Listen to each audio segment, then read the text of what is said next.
A Java server page is, in a way, the inverse of a servlet.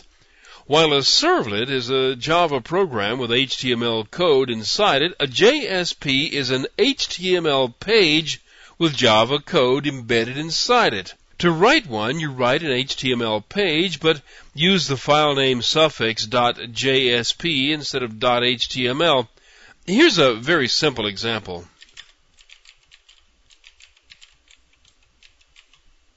It has all the normal attributes of an HTML page. It has the surrounding HTML tags at the top and bottom, and has a head and a body. As I said, this one is very simple. It's just so I can show you the contents of this special tag. You can put any Java code you want inside this tag. This is Java code that opens a for loop.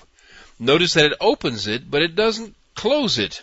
The bottom of the loop is actually down here in a completely separate tag. Now, it may look to you as if the two blocks of Java code wouldn't be related, but that's not true. It all comes together as a single unit in the end. Look at it this way.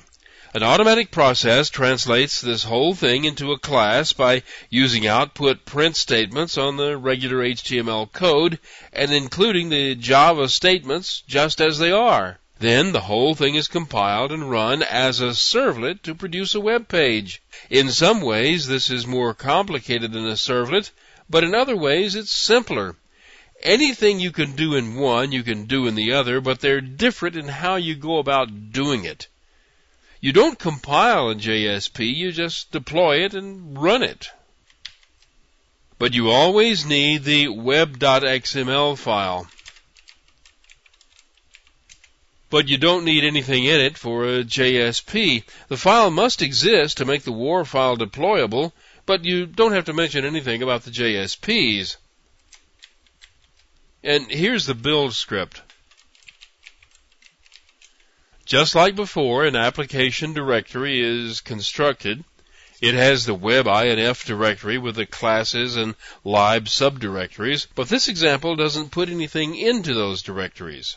The Java server page is copied to the top level of the application directory, and the web.xml page is copied to its normal place inside the web.inf directory. And that's all. The WAR file is built with just that. There, the JSP should be deployed.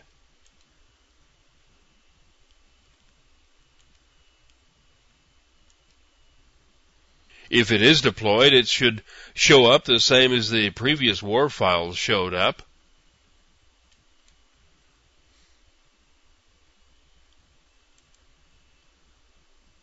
And there it is. If we enter its URL, we should be able to see the output of the Java server page.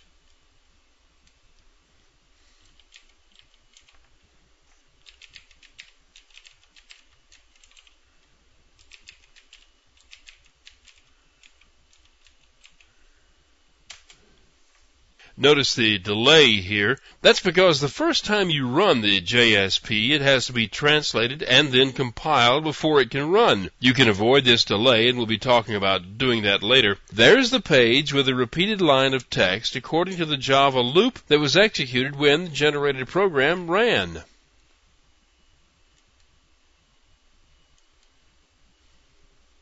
Here is the HTML code that was returned to the browser.